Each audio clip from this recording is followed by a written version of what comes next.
అనగనగా నీలతీరమనే చిన్న పల్లెటూరు ఉండేది.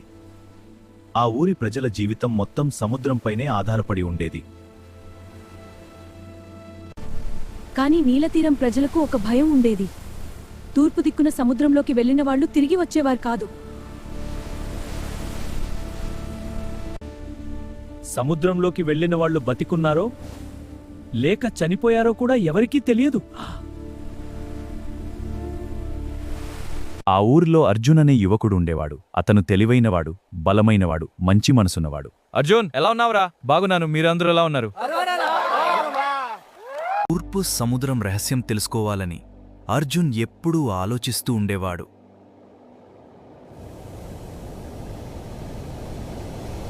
అలా ఒకరోజు అర్జున్ ఆ గ్రామంలోని అందరినీ వరుసగా పిలుస్తూ వెళ్తున్నాడు. అందరూ ఇక్కడికి రండి, త్వరగా చూస్తున్నారు ఇక్కడ రండి, అందరం కలిసి వెళ్దాం. కొన్ని రోజుల తర్వాత సర్పంచ్ కూతురు మేఘన అకస్మాత్తుగా కనిపించకుండా పోయింది. ఆరా తీసిన సర్పంచ్ మేఘన తూర్పు సముద్రం వైపు వెళ్ళినారు. ఏమిటి? తూర్పు సముద్రానికా? నా కూతుర్ని కనిపెట్టి తీసుకొచ్చిన వాళ్ళకి నా ఆస్తిలో సగాస్తి ఇస్తాను. నా కూతుర్ని ఇచ్చి పెళ్లి కూడా చేస్తాను. సర్పంచ్ మాటలు విన్న అర్జున్ తూర్పు సముద్రం రహస్యం తెలుసుకోవాలని నిర్ణయించుకున్నాడు. నేను తూర్పు సముద్రం రహస్యాన్ని వెతకడానికి వెళ్తాను. వైపు తన ప్రయాణాన్ని ప్రారంభించాడు. నేను భయపడను. తూర్పు సముద్రం నా గమ్యం. ఎంత దూరం వెళ్ళినా అర్జున్ మాత్రం ఏమాత్రం భయపడలేదు.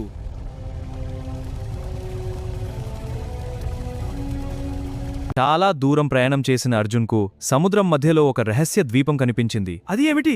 ఒక ద్వీపం! దానివైపు వెళ్దాం, రహస్యాలు తెలుసుకోవాలి. వెతకడం ప్రారంభించాడు. ఎవరైనా ఉన్నారా? ఎవరైనా ఉన్నారా? ఎవరైనా ఉన్నారా? మొత్తం తిరుగుతూ ప్రతిచోట జాగ్రత్తగా వెతుకుతున్నాడు.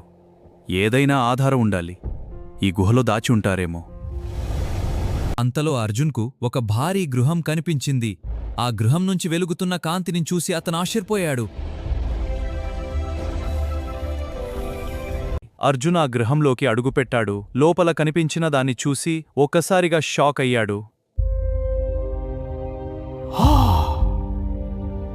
అక్కడ కనిపించిన వాళ్లలో నీలతీరం గ్రామంలో తప్పిపోయిన ప్రజలు కూడా ఉన్నారు.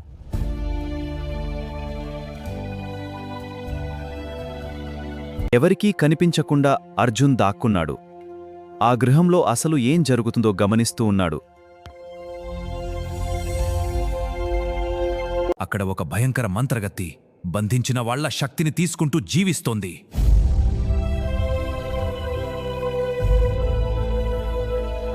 ఆ మంత్రగత్తి రహస్యం తెలుసుకోవాలని అర్జున్ మరో చిన్న గృహం వైపు నెమ్మదిగా వెళ్ళాడు.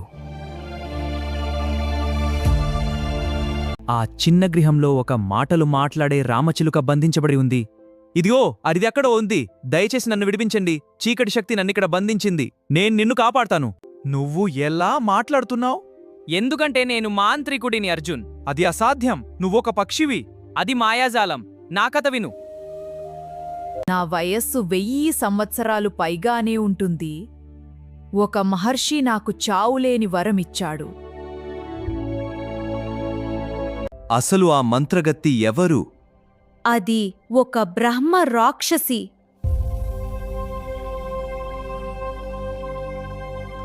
దాన్ని ఎలా అంతం చేయాలి? దాన్ని అంతం చేసే ఒకే ఒక మార్గం ఉంది.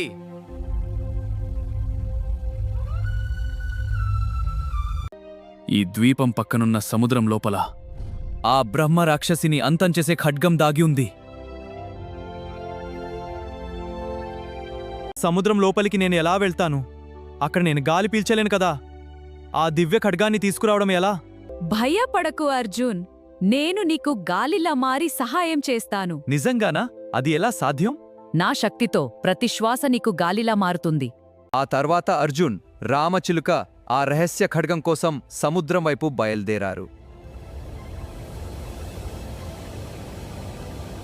అర్జున్ సముద్రంలోకి దూకగానే రామచిలుక తన మాయశక్తితో అతనికి గాలి కల్పించింది.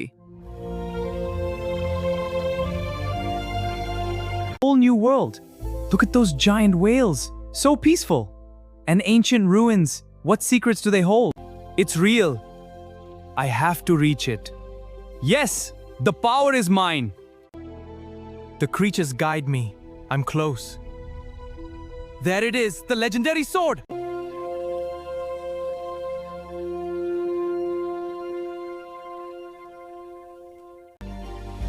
అర్జున్ ఇప్పుడు వెళ్ళి ఆ బ్రహ్మ రాక్షసిని అంతం చేయి.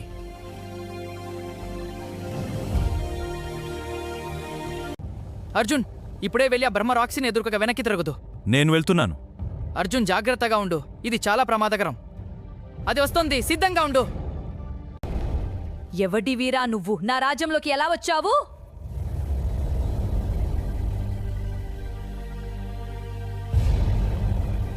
Your dark magic ends here. Fool! You cannot stop me! We'll see about that. Perish in shadows! Not today.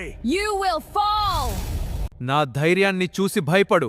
నీ ధైర్యం నాకు నచ్చింది, కానీ ఇక్కడ నువ్వు బ్రతకలేవు. జాగ్రత్త అర్జున్! ఇప్పుడు నేను వెనక్కి తగ్గను. ఈ యుద్ధం ఇక్కడే ముగుస్తుంది.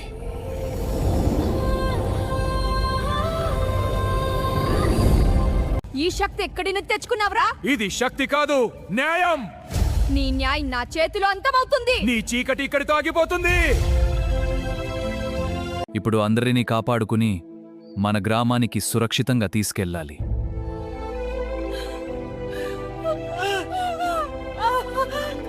ఈ ఊరిని కాపాడిన నీ రుణం మేము ఎప్పటికీ తీర్చలేం అర్జున్. అందుకే నా కూతుర్ని నీకిచ్చి వివాహం చేయాలని నిర్ణయించాను.